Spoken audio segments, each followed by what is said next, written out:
Olá pessoal, tudo bem? Então hoje eu vou fazer um vídeo que é um pouco comprido, então vocês se preparem. Põe na velocidade aí, né?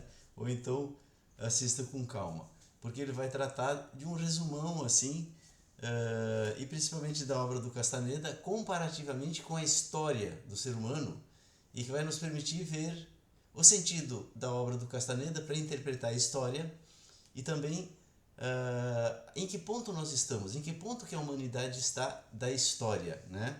E o que nos reserva o futuro na hipótese deste canal, bem entendido. Esse é um canal de filosofia, de ciências, então a gente delineia hipóteses, não dogmas, verdades, né? Absolutas. Pelo contrário, que cada pessoa deve avaliar se faz sentido ou não e ir observando se as coisas vão acontecendo dessa maneira que a gente coloca aqui na nossa hipótese desse canal. Muito bem. Bom, em primeiro lugar, nós olhamos o planeta como um todo, né? Por quê? Porque a verdade está no todo.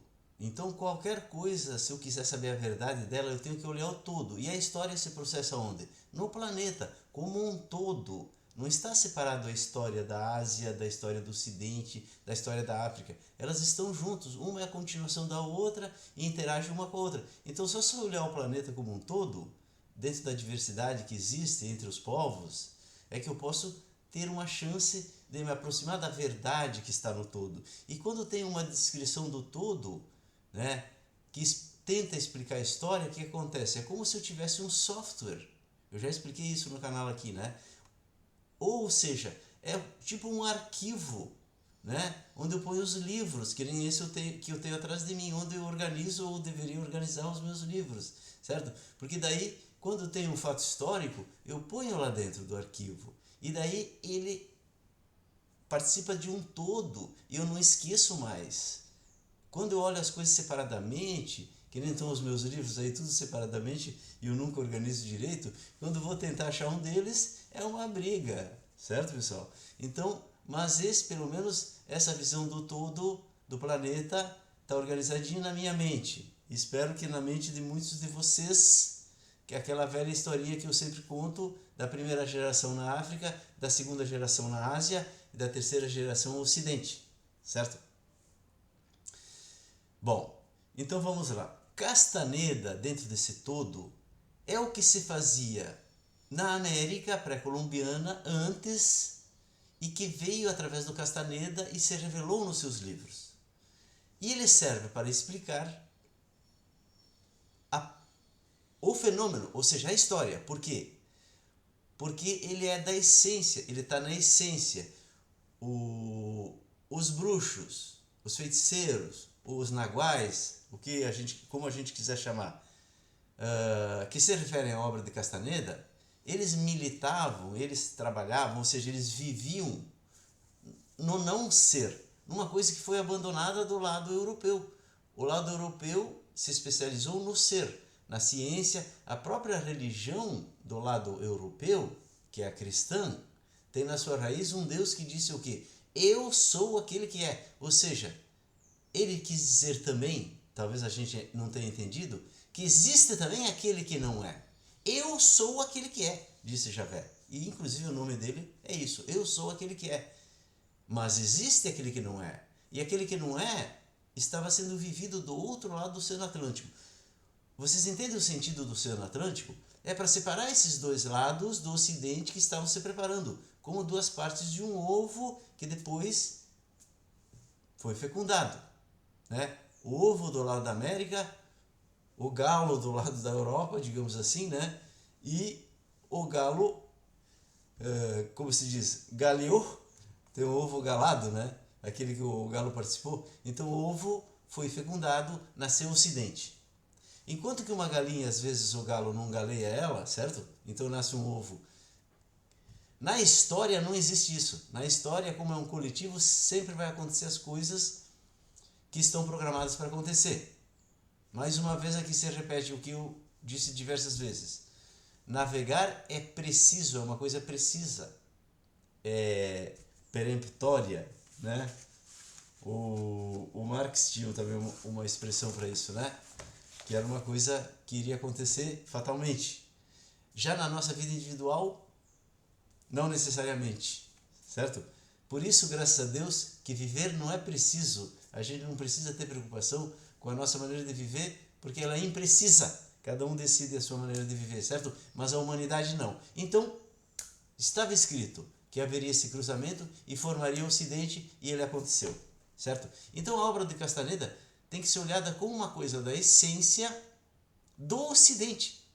Enquanto que a parte europeia estava no fenômeno, na parte americana estava na essência. Então a essência pode explicar o fenômeno. Por isso que, olhando a obra de Castaneda, eu posso fazer um paralelo com a história, principalmente do Ocidente, e explicá-la, para entender para onde que a história vai. Mais uma vez eu tenho que dizer aqui que não tem sentido colocar o Ocidente em contraposição com a Ásia, ou com o Oriente, ou mesmo com a África, porque são 3 gerações do mesmo bicho que é a humanidade, que por seu turno é a continuação da natureza. A humanidade é só uma pequena parte da natureza que se tornou consciente, pelo menos de parte das coisas, mas ainda tem um inconsciente que ela ainda não se deu conta plenamente, que é esse encoberto que eu falo, que é preciso que ele seja descoberto. Muito bem. Então vamos ver, em breves palavras, um resumo da obra do Castaneda para que a gente entenda isso. Bom, primeiro existe uma parte da obra que se chama as artes, né? Como se fosse assim, a pintura, a escultura, a música, são artes, são 3 artes que a feitiçaria tem, são 3 artes.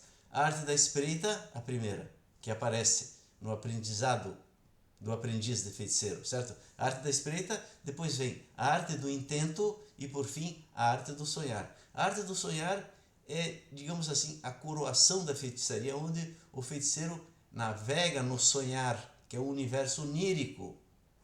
É o mesmo universo que a gente sonha, só que nós sonhamos como folha ao vento. A gente não tem o controle sobre esse mundo onírico. E a feitiçaria, na verdade, a culminância dela é para que a gente tenha controle do universo onírico e transforme numa coisa real, como um outro mundo que, de fato, para os feiticeiros, é um outro mundo. Veja, os feiticeiros aqui da América, segundo o relato do Dom Juan, o qual é uma invenção do Castaneda, você sabe disso, né? Os feiticeiros, eles não são filósofos, eles consideram real aquilo que eles percebem. O mundo, e se o universo onírico começa a se apresentar para eles como uma coisa real, é real, eles vão entrando para dentro, entende? Enquanto que nós separamos o real daquilo que não é real, que o mundo onírico, aquele universo do sonho, para nós é mera fantasia ou sei lá o que, uma memória da vida enquanto nós sonhamos. Não, mas para os feiticeiros não, e eles adquirem a consciência dentro do sonhar e entram para dentro do sonho e viajam por mundos e mundos e mundos. Então a coroação da feitiçaria é a arte do sonhar. Mas antes de chegar na arte do sonhar, o feiticeiro precisa desenvolver e se tornar exímio nas outras 2 artes, que é a arte da espreita e a arte do intento. A arte do intento, então, pessoal, aliás, primeiro a arte da espreita. A arte da espreita é como tu conviver com um universo diferente de ti sem tu perder a tua individualidade. Vocês estão entendendo? Porque para os índios não existia diferença entre o que eu sou fora e o que eu sou dentro. Não tinha essa diferença que nem nós ocidentais. Nós temos um outro por dentro, certo, pessoal? Os índios não. Só que o feiticeiro precisava ter um outro por dentro. Ele precisava criar um universo em que ele se escondia, digamos assim. Que o outro por dentro, que o feiticeiro tinha que abrigar, se chamava Nagual. O Nagual, resumidamente, é o outro mundo. O tonal é este mundo. Então, o que é Nagual? É tudo aquilo. O que é tonal? É tudo aquilo que eu vejo, que eu toco, que eu posso pensar, que eu posso conceber. Tudo isso é tonal. E o inconcebível é Nagual. Uma vez o Castaneda perguntou pro Dom Juan: Dom Juan, Deus é Nagual? O Dom Juan disse: não, Deus é tonal. Porque Deus é uma coisa concebível. Vocês entendem? Então o Nagual forma o tonal. Deus, como nós conhecemos, para nós é um produto, é uma coisa que a gente concebe. Então, a essência dele está no Nagual. Então, o Nagual vem e forma Deus através de nós, digamos. Mas nós não sabemos o que é a essência de Deus. Por isso que eu chamo aqui algo, alguém, não me pergunte quem. Porque se eu falo Deus, eu vou cair para dentro do tonal. Certo? Então o feiticeiro ele tem que criar um espaço para que o Nagual venha e se manifeste através dele. Por isso que ele se torna mágico, né? Ocorrem eventos sobrenaturais, porque é o Nagual que está comandando. É um pouco parecido, né, pessoal, com a Umbanda, com o Espiritismo, não deixa de ser a mesma coisa. É um outro, que eu não sei quem é, que não sei exatamente o que seja, que comanda. No caso, pega o Espiritismo, a Umbanda, e se identificam como preto velho, como não sei o quê, mas eu não sei se é preto velho, eu não sei se o preto velho na Umbanda, ou as outras entidades da Umbanda, já são coisas culturais, já são tonal. Mas a essência daquela manifestação é Nagual. Em certo sentido, nós também. Eu, João Batista Meson, sou tonal. Mas o que eu sou em essência? Eu desconheço. Por isso que eu tenho o meu inconsciente. Vocês entendem? Como isso tudo encaixa muito bem. Então o feiticeiro, ele tem que aprender primeiro a espreitar, que é uma espécie de fingimento, para que ele tenha um outro por dentro, que ele se proteja, certo? Nós ocidentais já fazemos isso. A gente é um pouco fingido, a gente não se dá conta, porque a gente não é verdadeiro nas nossas relações, a gente sempre tem um outro por dentro. Certo, pessoal? Muito bem. E a segunda arte que o feiticeiro tem que desenvolver é a arte do intento. O que é a arte do intento? É a capacidade de tu construir coisas, porque tu tem que repetir. No intento, tu tem que repetir. Tu tenta a coisa, não vai. Depois tu tenta de novo, e tu tenta de novo. Tu sempre tem que ir. Tu não consegue uma coisa imediatamente. Vocês me entendem? Por exemplo, no nosso dia a dia, eu não consigo fazer um vídeo na primeira vez. Eu tento, aí tento de novo, tento de novo. Às vezes eu faço na primeira vez, certo? Mas é porque eu já fiz muitos outros vídeos, porque eu já ensaiei, certo? Eu vou fazer uma casa. Eu não faço imediatamente, eu faço uma planta, depois eu mudo a planta, depois eu vou fazer a casa, vou adaptando, vou mudando. Certo? Isso é a arte do intento. A arte do intento ensina o feiticeiro como ele constrói uma coisa no mundo. Intentando. Vocês vão ver que na história também acontece isso. E a espreita, na história também acontece isso. Eu já estou dizendo porque eu vou fazer um paralelo entre isso e a história. Certo? A terceira arte, então, é a do sonhar. Por quê? Essas duas primeiras, elas me permitem acumular energia que vira poder. Certo? Então eu só começo a acordar dentro do sonho quando eu aprendi a espreitar, quando eu não perco energia com as diferenças, com os amigos, com os familiares, com os colegas de trabalho, eu não perco mais energia porque eu aprendi a espreitar, certo? Passo seguinte, eu aprendi a intentar, quer dizer, eu não me frustro porque eu sei que a vida é uma tentativa e erro, tentativa e erro, tentativa e erro, e eu daqui a pouco tenho controle da minha vida. Eu tenho controle. Com a espreita, com o intento, eu tenho controle. Então eu começo a sobrar energia. Aí eu começo a acordar dentro do sonho. Só que o feiticeiro faz isso em grupo. Vocês entendem? Veja, isso também é uma autoajuda. A gente pode usar na vida da gente. Mas no caso da feitiçaria, eles faziam em grupo. Então tinha os espreitadores, que eram especialistas nisso, que faziam contato com o mundo externo. Tinha os sonhadores, que ficavam mais escondidos dentro, digamos, da casa deles ou das casas deles. Claro que isso tinha que ter uma história que tu ia contar lá fora. Ah, a pessoa era doente, ou era esquisita, mas na verdade ele era um sonhador. E tinha os da arte do intento, que geralmente é o Nagual, o líder, no caso era o Dom Juan, o líder, mestre do Nagual. Mas tinha também a mulher Nagual, né? Que era a Florinda. Quem lê os livros do Castaneda conhece, certo? Muito bem. E essa Dona Florinda... Agora eu fiz confusão, faz muito tempo que eu li os livros, tá? Eu acho que a Florinda era a mestre da espreita, né? Que ela era realmente uma pessoa que tinha uma capacidade imensa de conviver com as pessoas e tal, né? Bom, mas é uma série de personagens muito interessantes dos livros. Vamos lá. Então, agora vamos à segunda parte da feitiçaria. Tem a parte essa que são as artes. São maneiras de tu agir, artes, né? Como vem da palavra artesanato ou as atividades especializadas da feitiçaria. A segunda parte refere-se a um caminho mais teórico, que diz assim, a marcha do ser humano no caminho do conhecimento. Então, um bruxo se considera um ser humano no caminho do conhecimento. Ele começa, sem saber direito porquê, às vezes engambelado por um bruxo que pega lá um jovem, leva para dentro dessa tradição, e oferecendo vantagens ilusórias. É fácil engambelar um jovem, né? Ele vai entrando. Quando ele vê, ele já está dentro e se tornou um aprendiz de feiticeiro. Depois, aquele mundo dos feiticeiros se torna tão real para ele que o mundo do homem comum não tem mais graça. Então, ele acaba virando feiticeiro. Foi isso que aconteceu, teoricamente, com Castaneda. Foi isso que aconteceu com Dom Juan. Está tudo nos livros, os relatos. Aliás, pessoal, belíssimos, né? A história do Dom Juan dava para fazer um filme assim fantástico, né? Sobre a história dele, desde um índio sem pai nem mãe que foram mortos pelos conquistadores. Não propriamente pelos conquistadores, mas pelos mexicanos, ainda naquelas guerras de conquista e tal, né? Mataram a mãe e o pai dele e tal, ele virou uma criança abandonada e tudo que ele passou na vida, etc. Histórias belíssimas. E dos outros feiticeiros também. Histórias belíssimas, né? Que estão nos livros. Então, o aprendiz entra com promessas, né? E depois ele descobre que não é nada disso, mas já está dentro, vai entrando, né? E participa daquele universo.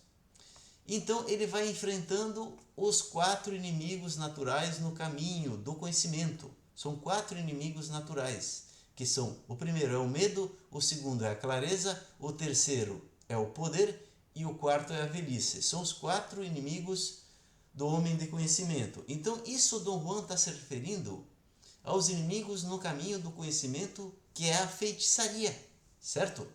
Só que nós podemos ver isso tanto no nosso caminho individual, por isso também pode ser uma autoajuda, e também no caminho coletivo da humanidade. A gente vai ver que a história já enfrentou alguns inimigos e está enfrentando um especificamente hoje.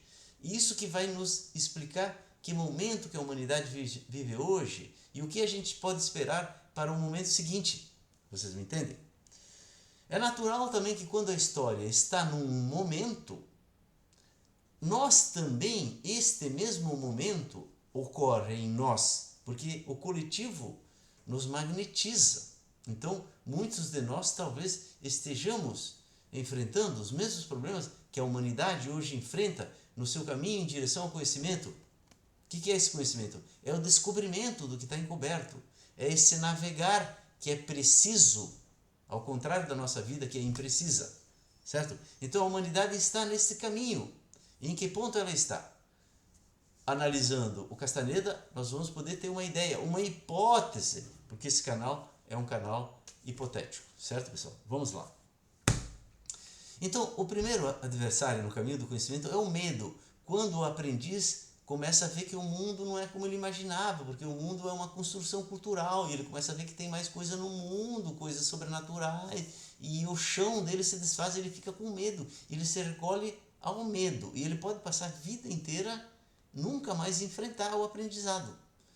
O que o Dom Juan diz? Para vencer o medo é preciso enfrentá-lo, ou seja, o que acontece?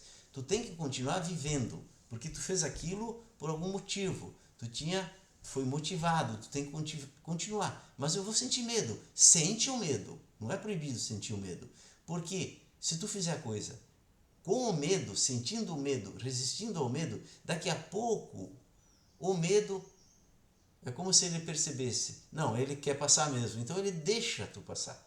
Quando tu vence o medo, tu adquire uma clareza, o mundo começa a fazer um outro sentido, abre-se um outro mundo para ti, um mundo que vai além do medo, tu nunca mais vai sentir medo, tu vai enfrentar outros inimigos no caminho do conhecimento, mas o medo tu nunca mais vai enfrentar, tu vai se tornar uma pessoa sem medo, tem um nome que agora eu esqueci, certo?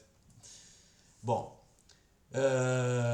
o segundo inimigo no caminho do conhecimento é justamente a clareza, porque a clareza, ela é a racionalidade, vocês entendem? Ela explica o mundo, tudo fica claro. Só que, na verdade, existem muitos pontos de vista na clareza, E tu vai no início num ponto de vista e vai, tu acha que sabe tudo. Daqui a pouco tu quebra a cara, porque tem muitos outros pontos de vista, certo? Então começa a te chocar. Tu começa a de novo se sentir perdido no mundo, certo? Então parece que tu tá com medo, é parecido, a sensação é a mesma. Depois eu vou explicar a minha explicação, porque a sensação sempre é a mesma nesses momentos que tu enfrenta os inimigos no caminho do conhecimento, certo? A sensação é sempre a mesma. Sensação assim de desconforto, de desenraizamento, de falta de energia. Parece que tu está com medo, mas não é medo. É a clareza que tu está enfrentando. E o que tu tem que fazer para vencer a clareza? Tu tem que botar as verdades da clareza contra a parede. Tu tem que dizer, será? Será? Será? E à medida que tu vai colocando a clareza contra a parede, que é a racionalidade, em determinado momento tu vence a clareza e tu conquista o poder, que é justamente essa questão de todas as coisas ao mesmo tempo. É o poder, entende? Porque daí tu tem o poder, por quê? Porque os fatos, as coisas reais, pessoal, elas não são uma razão, elas são um monte de razões. Tu só conquista o poder se tu vence um ponto de vista e tu abraça todos os pontos de vista ao mesmo tempo. Veja, um político está no poder porque ele abraça todos os pontos de vista. E quanto mais pontos de vista ele abraça, mais poder ele tem, certo? A gente acha que um político tem várias caras. É verdade, porque ele representa o poder de muitos, não só de uns. Tem alguns que ficam mais num ponto de vista, mas daí o poder dele fica limitado. Quando ele quiser ir um pouco mais adiante no poder, ele vai esbarrar num impeachment, numa coisa assim, porque o verdadeiro poder é se tu conseguir enrolar todos. E não deixa de ser isso, porque tu tem muitos pontos de vista. Tu tem que dourar a pílula para todo mundo e fazer o pessoal engolir uma coisa que, afinal, ninguém é dono da razão. São um monte de razões diferentes. Certo, pessoal? Então tu conquista o poder. E o feiticeiro, quando ele põe a clareza, que veio quando ele venceu o medo, ele continua no aprendizado, ele acha que sabe tudo, daqui a pouco ele começa a se perder. Aí é que ele tem a chance de entrar para o poder e as coisas começarem a virar mágicas na vida dele. Certo?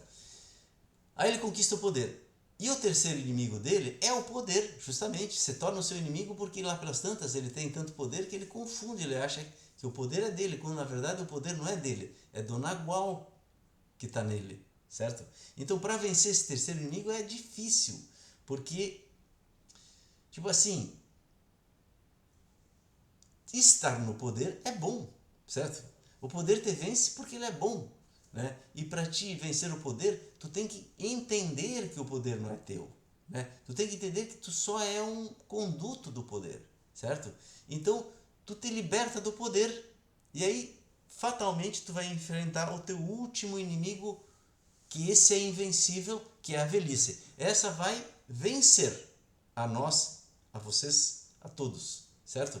Mas nesse período entre tu vencer o poder e a morte, tu tem um período de liberdade, que é a sabedoria, que tu te libertou de todos os inimigos e tu pode retardar a morte o quanto tu puder. Um dia fatalmente ela vai acontecer, certo? Então, relatei aqui mais ou menos a obra do Castaneda. Vamos lá, a humanidade. Bom, a humanidade, pessoal, ela desenvolveu a arte da espreita e o ápice, digamos assim, foi a Pax Romana. A Pax Romana foi quando Roma, em vez de chegar nos territórios e destruir e expoliar e escravizar, ela passou a dominar e deixar viver, cobrar tributos, mas deixar viver. Como um gatinho faz com um rato, né, pessoal? O gato é o símbolo da espreita, o bicho gato, porque ele não mata, ele se diverte, certo? Ele deixa vivo, porque é melhor deixar vivo, tu entende? É por isso que lá pelas tantas a espreita é isso. Eu preservo a minha identidade, também não preciso matar ninguém, deixo os outros, deixo eles e eu faço uma espécie de proteção para mim.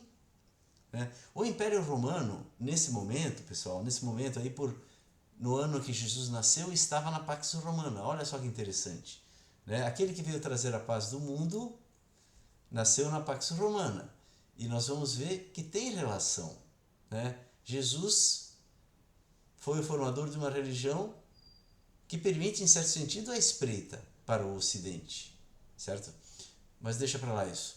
Então, a Pax Romana, esse período da Pax Romana, Roma era uma prestadora de serviços. Na verdade, era isso, ela se tornou uma prestadora de serviços. Que nem, por exemplo, a máfia, que por sinal é da Itália também, certo? Ela presta um serviço de segurança e cobra as máfias de todo mundo, inclusive a do Rio de Janeiro. Eles prestam um serviço lá e eles cobram uma parte. É isso. Porque que serviço Roma prestava? Bom, ela chegava na cidade, ela garantia a proteção da cidade. Naquele tempo as cidades viviam em guerra. Então Roma chegava e dizia, acabou a guerra, Pax Romana.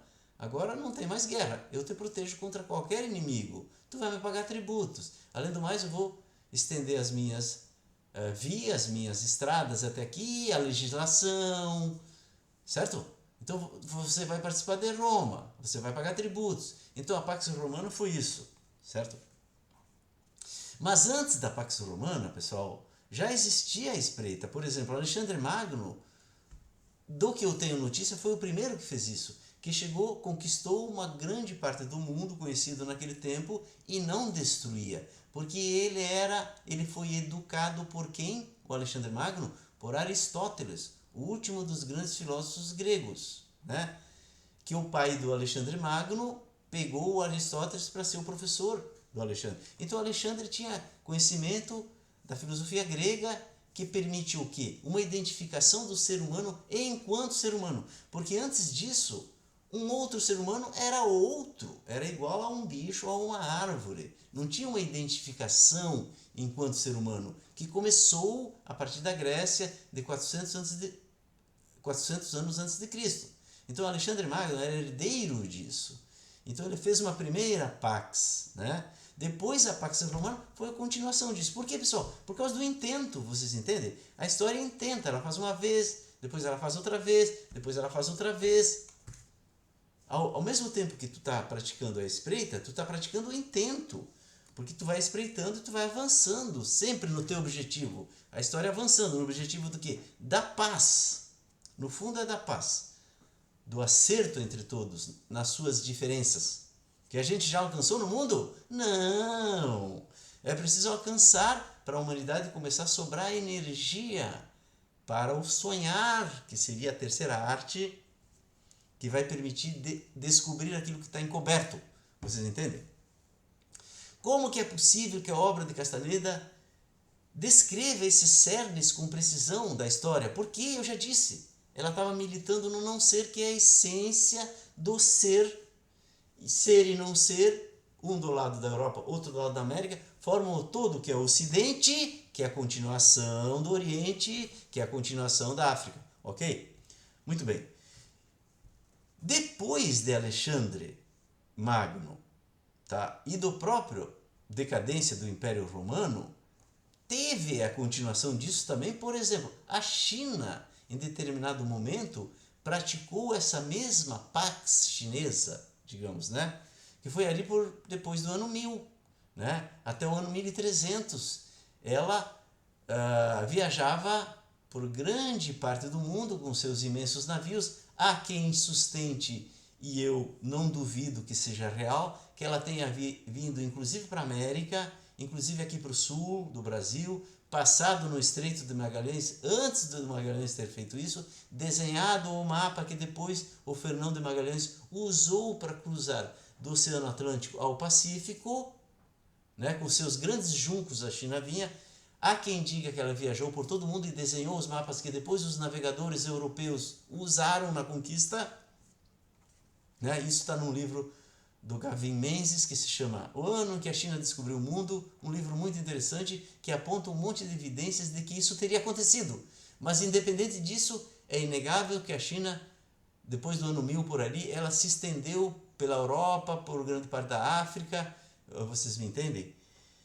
E ela praticava isso, ela dominava através do comércio, ou seja, ela não espoliava, ela não matava.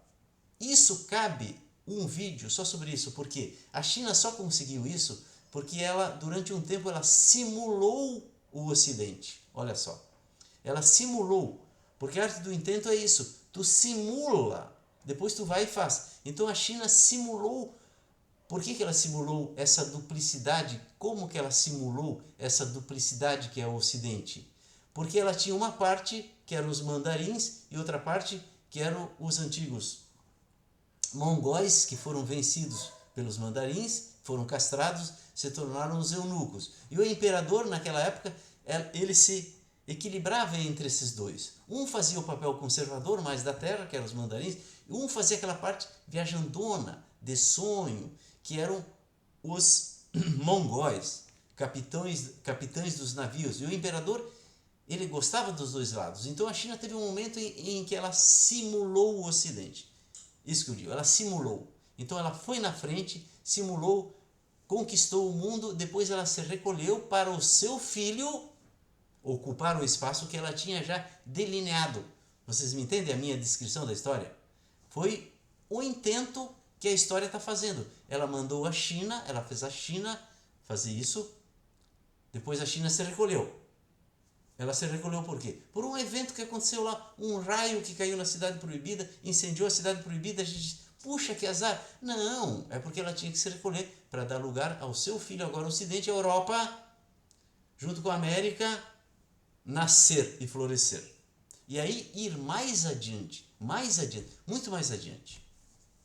Porque a evolução se dá assim, pessoal, ela se dá como se fosse um monte de balões um dentro do outro. O balão menor vai e se aproxima do segundo. Parece que eles são o mesmo, mas o segundo vai muito além, então explode o primeiro e vai no segundo. O segundo se aproxima do terceiro, e assim sucessivamente. Isso está num livro maravilhoso, que se chama Quem Tem Ouvidos, um Salto do Pensamento para o Inconcebível, de um filósofo ainda desconhecido por enquanto, tá, pessoal? Então vamos lá. A evolução fez isso, ela simula, depois vai, simula de novo e vai. Muito bem, isso foi a arte da espreita e a arte do intento, certo?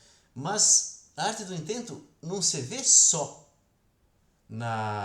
nessa sucessão de espreita ao longo da história. A espreita do Alexandre Magno, a espreita de Roma, a espreita depois dos chineses, não. Ela se dá também, a arte do intento se dá em como foi a queda do Império Romano. Porque o Império Romano era um império universal dentro daquilo que se conhecia naquele momento. E ele foi corroído por dentro pelo cristianismo. O cristianismo roeu com o espírito guerreiro do Império Romano. Com o espírito do mais forte submete o mais fraco. Nem que seja dentro da Pax Romana, mas submete, certo? Porque todos somos iguais, todos somos irmãos. Veja, isso tem uma falsidade, né, pessoal? Então, a falsidade tem que ser entendida como esse intento, porque a gente não consegue ainda realizar o cristianismo na sua plenitude. Então, o cristianismo é o ensaio para a realização futura disso. Vocês me entendem? Mas, de qualquer maneira, ele já foi suficiente para tomar os corações e as mentes das pessoas. Uma ideia completamente nova, de igualdade. Vamos relaxar, pessoal. Para que pegar em armas? Para que ficar um irmão brigando contra o irmão? Somos todos irmãos. Isso corroeu o Império Romano, que caiu. E já tinha a pressão dos bárbaros, né? Que então invadiram o Império Romano, se cristianizaram, que são os povos germanos. A maioria dos países da Europa são altamente herdeiros dos germanos, certo? Germano não é só alemão, né? Os franceses, os italianos, os portugueses são germanos também. Tem grande influência dos germanos. Então, se formou a Europa, certo? E aí veio a Idade Média, o feudalismo. Muito bem. E nesse período, o cristianismo então começou a intentar um mundo. A arte do intento do Ocidente é o cristianismo, intentando o quê? Um mundo de abundância. Um mundo que vai vencer a morte. Um mundo em que tudo vai voltar. Um mundo de felicidade plena. Mas ele conseguiu realizar? Não, porque ele está intentando. A humanidade ainda está intentando. Ela não conseguiu chegar no poder. Ela está intentando. Só quando ela conseguir se acertar no mundo e começar a sobrar energia, é que a arte do sonhar vai começar para a humanidade, ela ainda está na arte do intento, ela está tentando, porque vai começar sobre a energia, e aí uma ciência precisa de descobrimento de um novo mundo vai começar a ser possível. Mas isso é uma questão energética, pessoal. A imortalidade, a possibilidade de descobrir o mundo que está encoberto, não depende de robotização, nem de substituição do cérebro por um cérebro máquina. Isso é viagem, né, pessoal? Isso está no âmbito do sobrenatural e tem muito mais a ver com a humanidade se acertar entre si, né? E ver que nós somos, de fato, uma família única, certo? E respeitar cada um a existência do outro, porque é preciso que todos existam e tem que ter um pacto realmente de não agressão tanto aos povos, às etnias, como às pessoas, aos indivíduos, às suas opções, para que realmente as pessoas possam efetivamente relaxar e se sentir numa família. Daí isso vai canalizar a nossa energia, vai permitir que a humanidade sublime a sua energia, e isso é a arte do sonhar. É a possibilidade de começar a abrir o mundo que está encoberto. Então Castaneda, vocês percebem que ele descreve a história nesse sentido, da busca do conhecimento, certo? E do ponto de vista das artes, eu falei, né? Espreita, entende, sonhar. Agora tem a busca do conhecimento. A humanidade enfrentou quais inimigos já em sua história? Bom, ela enfrentou o medo durante a Idade Média, porque durante a Idade Média, o que aconteceu? Esse cruzamento da filosofia grega, que racionalizou o mundo, com uma religião, com um Deus fundado no outro mundo, ele era uma coisa nova, né, que descrevia o mundo de outra maneira. Então demorou durante a Idade Média para que aquela coisa crescesse ao ponto dela se alastrar pelo mundo. E à medida que ela começou a se alastrar pelo mundo com a sua ciência nova, com a sua ciência que era uma reedição da antiga, como sempre, o novo sempre é uma reedição do antigo, mas ela foi mais fundo, mais fundo. Por quê? Porque foi tirada as divindades do mundo, entende? Então a ciência pôde manipular o mundo e ir mais fundo. E ela descobriu que o mundo não era como ela imaginava. Como que ela imaginava o mundo? Um mundo plano, com o céu aqui em cima, com o inferno lá embaixo, com Deus e os anjinhos lá em cima. Quando ela descobriu que não era nada disso, e que talvez Deus até nem existisse, ela ficou com medo, ela ficou paralisada de medo. Ela teve que vencer esse medo. E ela venceu como? Agindo, apesar do medo. Até que o mundo se iluminou, e como disse o Fernando Pessoa, a terra emergiu redonda do azul profundo, certo? Então começou uma nova era de clareza, racionalidade, domínio do Ocidente sobre as outras partes, pela sua técnica, pela sua clareza, pela sua racionalidade mais avançada. Mas veja, o Ocidente só filho da Ásia e neto da África. Então não criemos dissídia aqui, né? Somos todos, tem que olhar para entender isso, a Terra como um todo, certo? Isso tem que levar uma igualdade a nível global, igualdade na diversidade, como quem disse Marx, certo?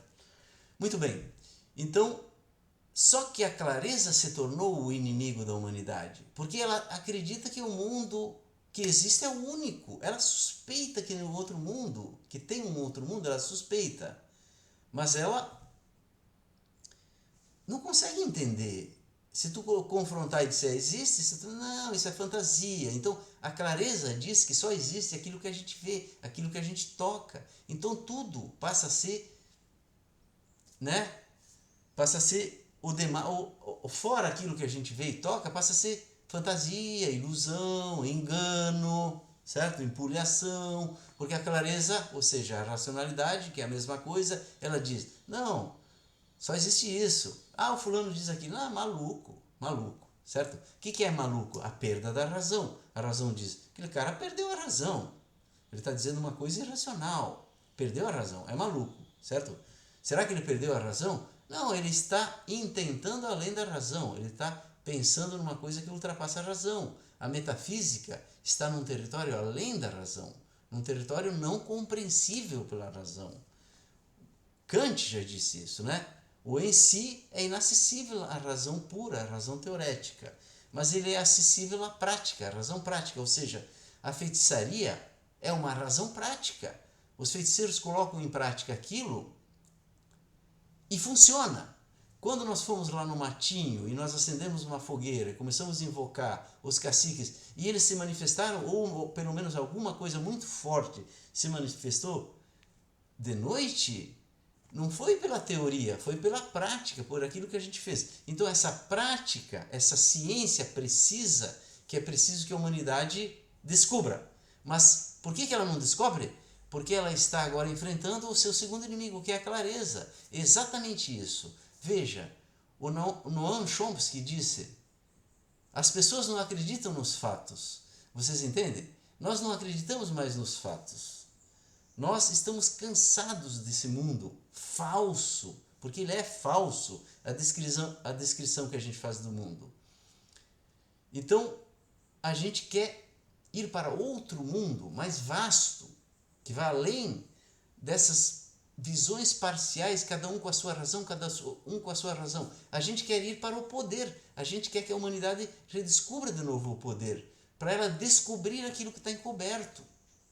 É, em certo sentido, a volta ao paraíso, onde o ser humano tinha poder, que ele perdeu por quê? Por causa que a racionalidade,